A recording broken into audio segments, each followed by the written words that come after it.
Olá, você gosta de filosofia? Tô te perguntando isso porque eu vim hoje aqui fazer comentários a respeito de um filósofo específico e falar para você que se você não gosta de filosofia, te dou uma dica. Começa a dar uma olhada nas coisas que você vê a respeito de determinados filósofos, não para você ter aquilo como um ídolo, como regras a seguir na vida, porque filosofia tem muito isso. Cada filósofo tem as suas verdades, né? O que é bastante diferente da psicologia, apesar da psicologia ser uma cria da filosofia, onde começou a se pensar sobre os sentimentos da gente, sobre os comportamentos, sobre os porquês de que as coisas acontecem com a gente, e aí foi se formando a psicologia.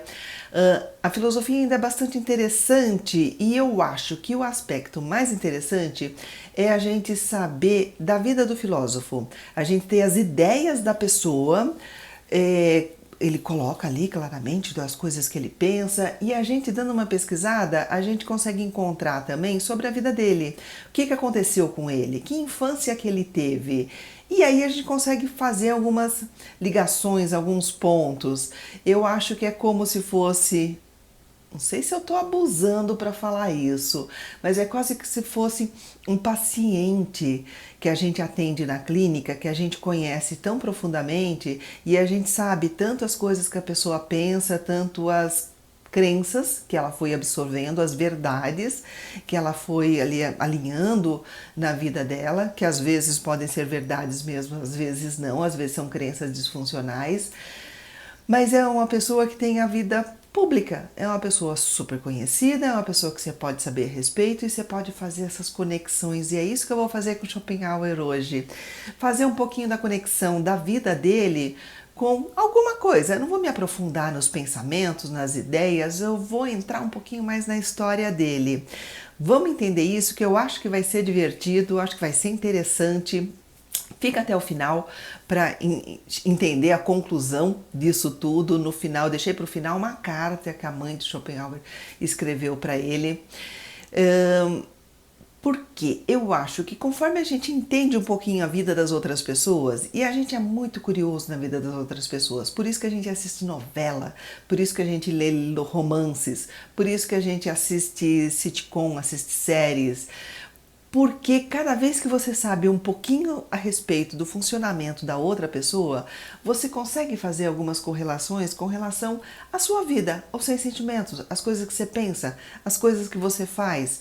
E você começa a ter algumas clarezas de, então é por isso.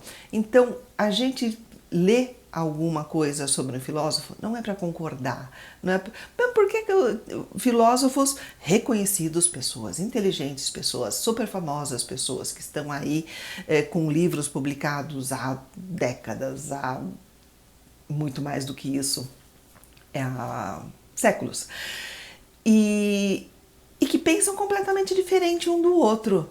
E o que eu acho legal na filosofia é isso, não dá para você buscar verdades, né? Qual é a verdade, né? É pensar desse jeito, é considerar que o ser humano é isso, que tem isso como objetivo de vida, mas tem um outro filósofo que está falando outra coisa totalmente diferente. Então é ter esse apanhado de ideias e até perceber que a cada momento uma coisa pode ser verdade, dali a pouco deixa de ser, ou a cada situação, a cada contexto de vida de cada pessoa. Então vamos lá, por que eu estou falando tudo isso? Porque eu sou psicóloga, eu adoro observar, entender e analisar e pensar em voz alta aqui no YouTube a respeito do sentimento da gente, do comportamento da gente e tentar melhorar isso tudo, tentar se colocar no mundo de uma forma mais bacana, do jeito que vale a pena você acordar de manhã, fazer suas coisas, nem se for para não fazer nada, às vezes o muito legal é isso. Mas enfim, sou Marisa de Abreu, psicóloga. Esse canal é para falar de psicologia, de comportamento, de mostrar para você a cada vídeo um tema correlacionado ao comportamento, ao sentimento, talvez um assunto com o qual você esteja ali transbordando para falar com alguém e não encontra quem, e falar com você mesmo, às vezes já esgotou os argumentos. Então, o psicólogo pode ser esse profissional, essa pessoa que vai ter essa visão técnica do sentimento, do comportamento do ser humano e vai te ajudar a se alinhar, a você se entender, se conhecer, e de repente perceber que algumas mudanças podem ser bastante interessantes na sua vida. Eu mesma não atendo, como eu gosto de falar, e eu falo isso por quê? Porque eu acho que eu vejo muito isso nas pessoas que ligam procurando psicólogo. Ah, qual é a rede social desse psicólogo? A rede social dos psicólogos que estão aqui comigo sou eu. A gente entrou nesse acordo, eu faço a mídia, eu mostro a psicologia para as pessoas, eu mostro as possibilidades que um psicólogo tem para trabalhar, e eles vão estudar, eles vão atender, eles vão estar com a cara na clínica. E as pessoas me perguntam muito, né? Por que você não atende mais? Porque a gente tem 24 horas só no dia. Ou você é um psicólogo de Instagram, de YouTube, de mídia social, ou você é um psicólogo de consultório. Desculpa quem, né, acha que... Mas enfim, para mim não daria para fazer tudo. Não, não dá, o tempo é pequeno, a mídia social requer muito investimento. E a minha ideia não é nem me apresentar, pelo menos por enquanto. Sei lá se algum dia aí eu vou mudar de ideia. Mas por enquanto é apresentar a psicologia. Eu tenho um site, tenho uma equipe que trabalha comigo no site? Tem, né? Tá lá, tô apresentando para vocês. Percebe que um psicólogo vai ser legal na sua vida? Se escolher um dos nossos, vai ser muito bem-vindo. Mas, né, por enquanto eu mesmo não atendo, eu acho que não vou voltar a atender não. Mas, enfim, a minha vibe agora é essa, é estar aqui apresentando a psicologia para vocês. Mas, se você se interessar, aqui no caixa de descrição tem o link para o site, aqui tem o WhatsApp para você pegar as informações, horário, valor, local de atendimento, online, presencial, tudo isso. Então vamos lá, passou essa parte de informação, passou não, deixa eu falar mais um itemzinho de informação que é o canal de cortes. Eu reativei o canal de cortes. Se você quiser entrar direto nele, tá aqui na caixa de descrição, tem o link, ou você bota na pesquisa aí, cortes psicólogos em São Paulo. Vídeos mais antigos, vídeos mais novos, trechos mais específicos focando mais aquele assunto que eu tô falando naquele momento, porque sabe que durante um vídeo eu vou destrinchando vários caminhos para chegar numa conclusão, e às vezes um desses pontos é o interessante para alguém, então lá é uma forma resumida de colocar pontos específicos. Então vamos falar de Schopenhauer.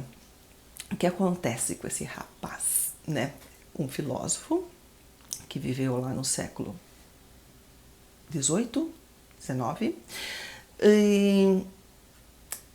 e que falou algumas coisas bastante interessantes. É considerado uma pessoa bastante pessimista, falou algumas coisas bastante assim pesadas, que algumas pessoas que estão naquele momento de vida, não vou dizer pessoas que são, que eu acho que as pessoas estão em momentos de vida, mas acaba se identificando, acaba falando, poxa, olha, essa pessoa fala coisas legais, e por isso que eu acho interessante dar uma estudadinha na vida, deixa eu ver o que aconteceu com ele. Eu não vou muito a fundo, porque também não dá tempo, mas eu fiz uma pesquisa aqui em vários sites que falam de Schopenhauer, e cheguei a alguns pontos. A frase mais famosa de Schopenhauer, ou uma das mais famosas, ele coloca assim: o homem só pode ser ele mesmo enquanto estiver sozinho. Se ele não ama a solidão, não vai amar a liberdade, pois é somente quando ele está sozinho é que ele é realmente livre. É interessante essa frase, pode ser muito verdadeira em muitas situações, mas percebe que é uma frase de quem está dizendo de que você só é livre quando você está sozinho? Então ele está dizendo que outras pessoas do teu lado te prendem, te tolhem, te inibem, te limitam a vida. Então você só vai ser livre quando você estiver sozinho, que aí não vai ter ninguém te limitando, ninguém dizendo o que você tem que ser. Por que será que ele falou isso? Será que ele não tem uma história de vida de pessoas muito significativas dizendo para ele como ele tem que ser, dizendo para ele que ele está sempre errado, que não está funcionando? E aí a gente vai dar uma pesquisadinha na infância de Schopenhauer, e eu li citando aqui algumas pessoas que falaram a respeito dele. Né? Uma das frases que eu encontrei foi: ele nasceu e foi criado em meio a um casamento conflituoso, a vida em casa era pesada na infância dele, num ambiente hostil de desentendimento e discórdia, brigas, povo, pai e mãe, que não se entendiam um com o outro. E esse fato influenciou muito o rumo da sua obra e por si só justifica a sua personalidade. Isso foi dito por um dos autores que descreve, que coloca a biografia de Schopenhauer. E aí um outro até coloca assim: ele é a própria cria do tédio e do sofrimento. Cria do tédio e sofrimento. Ele foi criado para estar no tédio e no sofrimento. Pois seu pai e sua mãe encarnavam esses dois sentimentos, né? Enquanto sua mãe queria viver a vida do filho, seu pai não conseguia nem viver a própria vida. Enfim, quando criança, o Schopenhauer experimentava tudo à distância.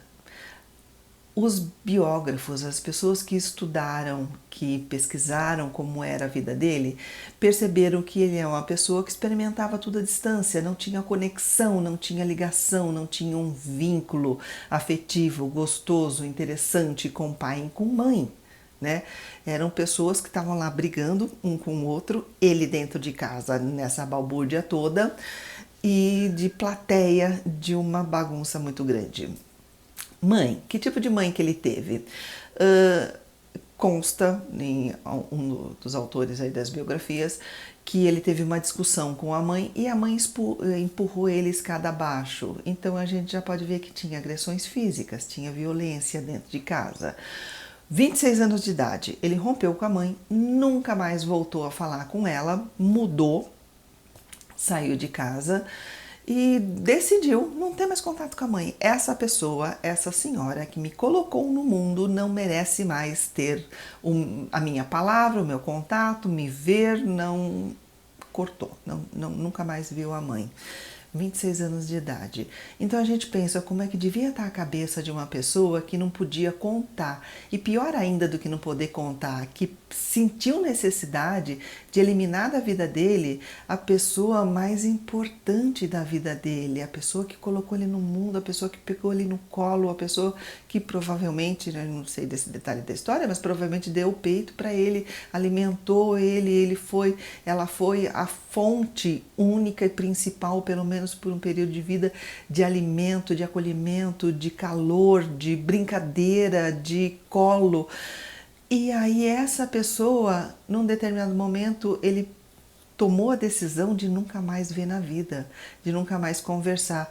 Que coisas aconteceram? Você não percebe como tem que ser pesado, como tem que ser importante? Pesado é uma palavra que eu coloquei, mas acabei de falar, já me arrependi.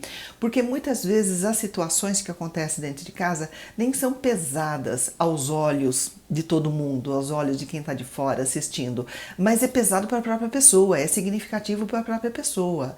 Para ela, aquilo que foi dito, aquele olhar, aquela crítica, é suficiente para ele se sentir um lixo, se sentir um horror e falar, não quero mais, né? Tá com essa pessoa do meu lado, não vale a pena, né? Então o que eu quero é estar longe, estar fora disso tudo. Quem que ele se tornou? Aí eu encontrei um trecho de uma costume dele, que era bem interessante, que ele ia almoçar lá no restaurante X, em cada refeição ele colocava uma moeda de ouro em cima da mesa, né? E no final da refeição ele pegava e guardava a moeda de ouro de novo, né? Guardava no bolso. E aí teve um garçom, como ele almoçava sempre no mesmo lugar, tinha sempre as mesmas pessoas trabalhando, o garçom ficou muito intrigado e perguntou, né, por que isso? O que você faz? O que significa essa moeda de ouro e fica aqui na tua frente enquanto você come e no final você guarda ela e vai embora, paga a sua conta com outro valor e vai embora. Aí ele falou que aquilo era uma aposta silenciosa, porque ali no restaurante onde comia sempre tinha oficiais ingleses também jantando, e aí a aposta dele era o seguinte, que ele ia dar essa moeda de ouro numa caixa de esmola no dia que esses oficiais não falassem, ou melhor, eu falasse sobre outra coisa que não fosse cavalo, mulher e cachorro. Naquela época, naquele momento, naquele lugar, esse era um assunto masculino que se repetia. Em outro lugar, hoje no Brasil, 2023, a gente pode considerar que os assuntos ou masculino, ou feminino, ou de grupos específicos, enfim, não é uma crítica específica para homens, mas enfim, grupos específicos quando se reúnem tem temas específicos que se repetem, e ele demonstrou ali uma crítica muito grande de que essas pessoas falam sempre da mesma coisa, isso é pequeno, isso é ruim, isso não deveria acontecer. Então era uma pessoa muito crítica com as outras pessoas, com o comportamento com que as outras pessoas se divertiam, com o que iluminava a vida das outras pessoas, talvez porque a vida dele não fosse nada iluminada, né? E aí entra os pensamentos dele, né? Que ele acreditava que o amor era um mal necessário. Aqui uma outra frase dele, que o erro estaria em esperar demais do amor, né? E acreditar que a gente só ama uma vez na vida. Até eu concordo com ele, eu acho que a gente ama muito mais vezes na vida, até mesmo tipo de amor, né? Amor do que a gente tem com relação a filho, a gente tem vários filhos, tem vários amores ali. Amor romântico, a gente pode ter vários amores, não tem uma alma gêmea única, eu não acredito nisso, concordo com ele. Né? Mas para ele o amor era terrível, instável, dilacerante, mas fundamental. O amor era sofrido.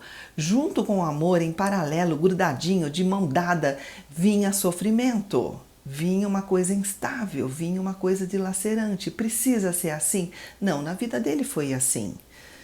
Então, quando uma pessoa lê isso e fala, não, o amor é isso. Se eu amar alguém, eu vou sofrer porque vai ser dilacerante. Acho que não é para entrar nesse caminho, não. Eu acho que entendendo a história de vida do filósofo, você entende o porquê que ele falou essas coisas.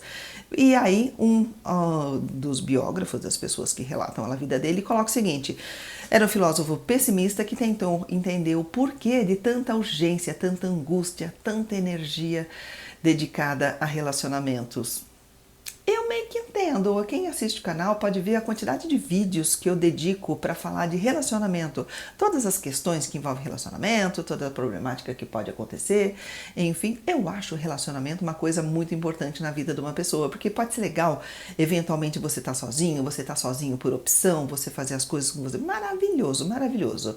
Só que a gente perceber o valor dos relacionamentos e não considerar que é sempre uma coisa terrível, horrorosa, é parte da vida também, né? Daí ele coloca assim, que por que as pessoas se dedicam tanto a relacionamento? Não seria por diversão, por intimidade ou por sexo, ele conclui, né? Mas por um motivo fundamental, a necessidade de procriar e levar adiante o legado humano.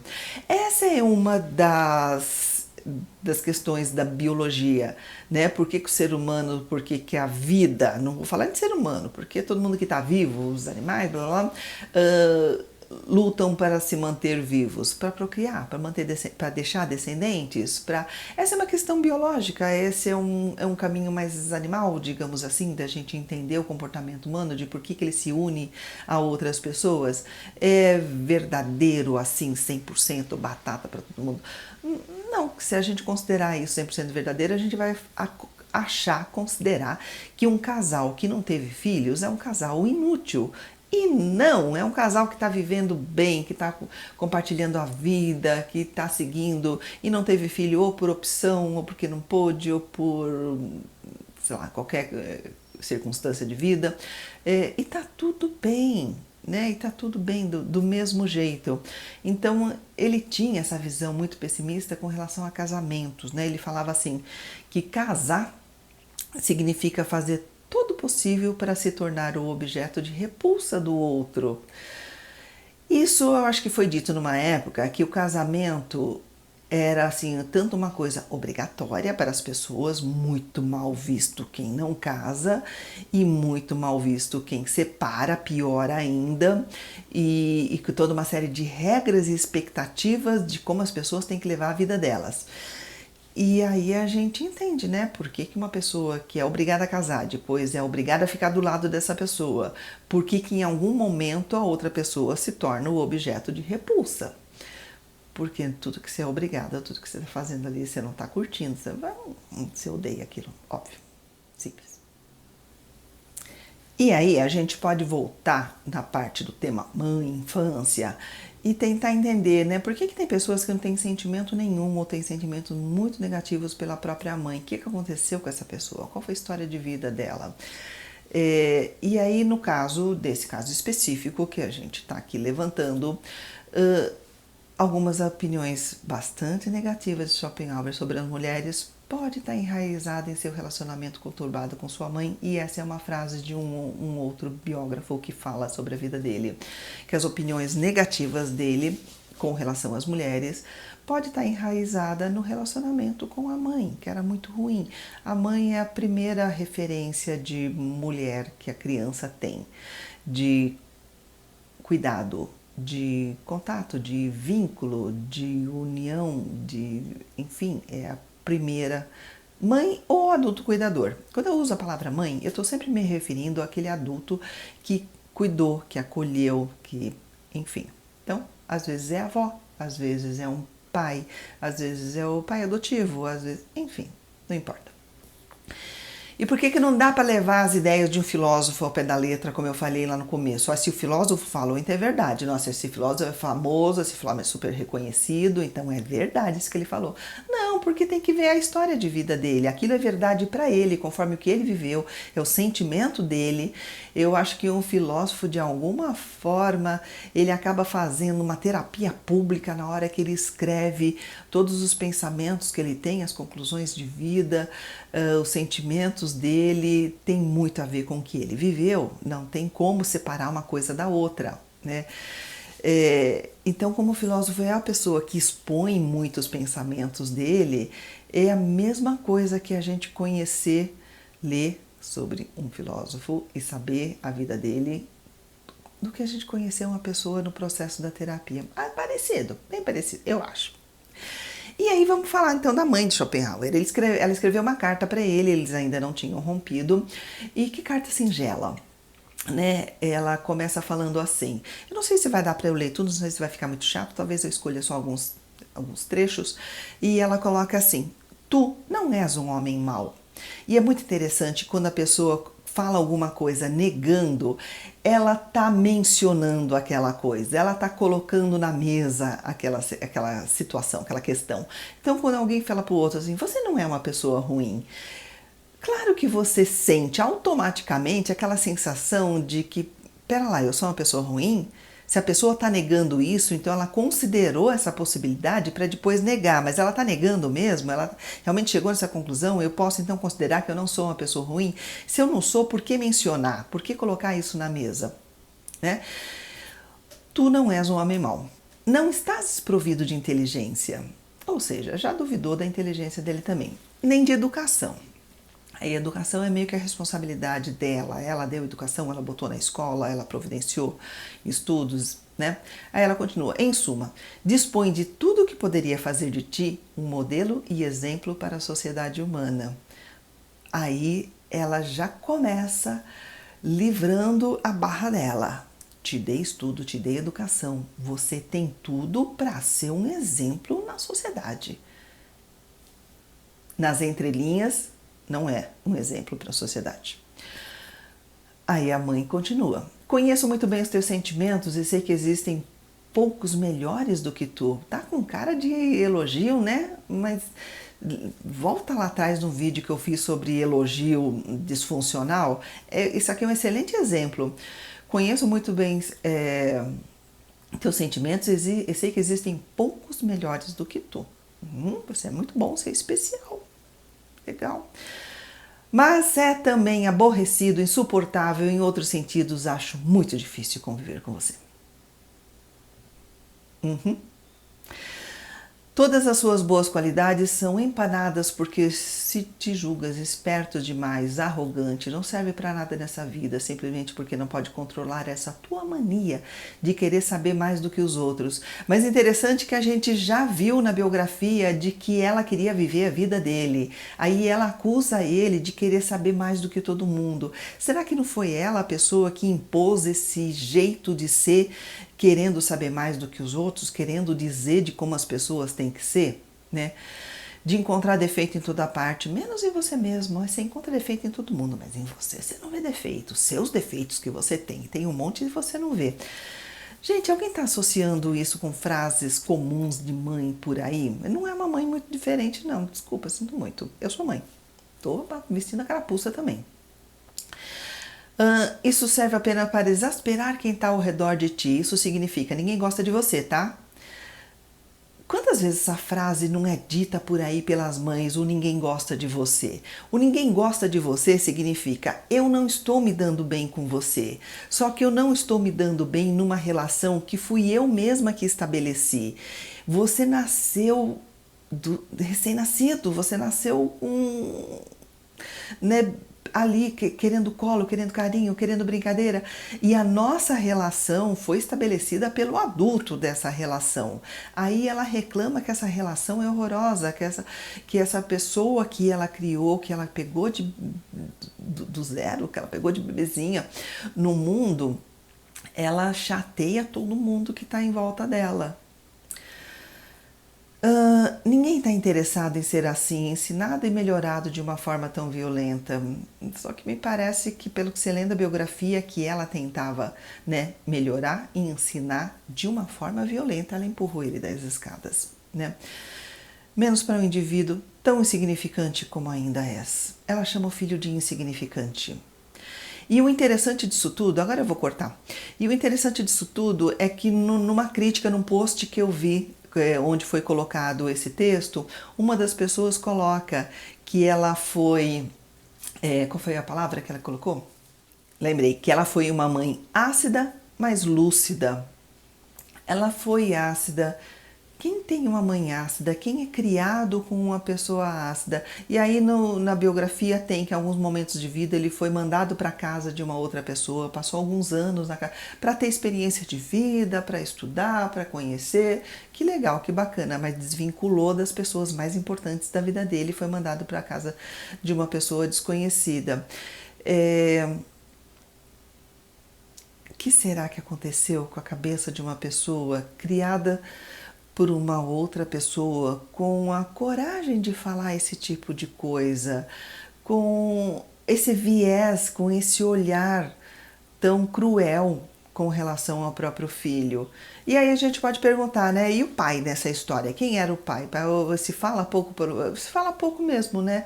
Não se fala muito, mas ele diz que ele foi criado com um único objetivo, de ser o herdeiro do pai e receber o comércio que o pai tocava e ser um negociante e continuar a vida como negociante. Ou seja, mais um desrespeito, né? Alguém parou e perguntou, você quer herdar? Você tem tino para comércio? Te interessa esse tipo de coisa? Vamos pensar numa outra estratégia, então, para você receber a tua herança e fazer outra coisa, já que é teu direito, fazer outra coisa com esse valor? E foi o que aconteceu. Conta na biografia dele que ele viveu até o fim da vida com o dinheiro que ele recebeu da herança num quarto de pensão. Né? Ele quer luxo? Não, ele não quer luxo. Alguém pode obrigar alguém a ter luxo quando ela não quer luxo? Ela quer viver feliz, né, tendo as coisas que interessam a ela, não as coisas que interessam ao pai. Eu acho super válido, cada um decide tua vida, não adianta. Você vê que o pai tentou decidir a vida dele, o pai se empenhou em fazer um comércio, o pai gostava disso, o pai teve um comércio excelente, maravilhoso, tanto que foi suficiente para sustentar o filho até o fim, mas isso era a alegria dele, não é a alegria do filho, né? E aí um dos autores coloca, né? Seu pai era um homem irracível e dominador. Então, uma pessoa que foi criada por um homem irracível e dominador, uma mãe também controladora, uma mãe crítica, julgadora, uma mãe que queria determinar como a vida do filho tinha que ser, ou seja, também dominadora. E como é que fica? Alguém olhou para esse ser, para esse filho, se tornou um filósofo. Tanto é que tem uma das frases que ele responde à mãe, que ele fala assim, que a mãe parece que também era escritora, também era uma intelectual, e ele coloca, você vai ser conhecida, mas como minha mãe, não por você mesma. Então ele já tinha a noção de que a cabeça dele funcionava muito, que ele escrevia coisas que eram relevantes, que eram significativas. Talvez essa história de vida dolorida fosse o combustível para isso tudo, para toda essa elaboração, para todo esse autoconhecimento. Mas às vezes até eu penso, será que vale a pena passar por tanta dor? Será que não dá para ter um equilíbrio, de ter uma vida bacana, gostosa? E talvez a gente tenha menos Schopenhauers na vida, não sofreram tanto para ter tanto impulso, para ter tanta... E a gente vê isso muito, até aqui no YouTube, algumas pessoas, né, como eu falo bastante de narcisismo, eu gosto de ouvir o que as pessoas falam, e a gente vê algumas pessoas que as que são mais enfáticas, as que são mais fortes para falar de narcisismo, são aquelas que declaram, que colocam, que viveram, né, sob as ações de um narcisista na vida dela, e ela teve um momento que se ligou, falou, ah, não, pera lá, esse problema não é meu, esse problema é do outro, que tá jogando pra cima de mim, eu preciso cair fora disso. E é maravilhoso que essas pessoas ajudem a gente a entender como muitas vezes tem coisas que é do outro, não é nossa, então você não precisa absorver. Então é isso, né? Eu acho que a gente não precisa sofrer igual para ter toda essa clareza, para ter toda essa compreensão. E a gente pode aproveitar os exemplos. Eu acho que livros e filósofos são maravilhosos para a gente ir absorvendo um pouco de cada um e perceber, falar, ufa, né? Eu posso aproveitar tudo isso. Que legal que essas pessoas colocar, se expuseram, se exporam e conseguiram mostrar pra gente muito aprendizado, pra gente falar, opa, eu posso seguir daí pra frente, eu não preciso sofrer a mesma coisa. Pensa nisso, às vezes sozinho é difícil, por isso que eu sempre concluo os vídeos falando, pensa então no psicólogo para te acompanhar, para pensar junto com você, para ajudar a se entender, a tomar contato com a sua história de vida, a perceber o peso de cada uma das situações que você passou, o que aquilo deixou para você e o que você pode deixar para trás agora. Se você chegou até aqui e ouviu essa última frase, eu acho que te valeu a pena esse vídeo. Obrigada por me assistir.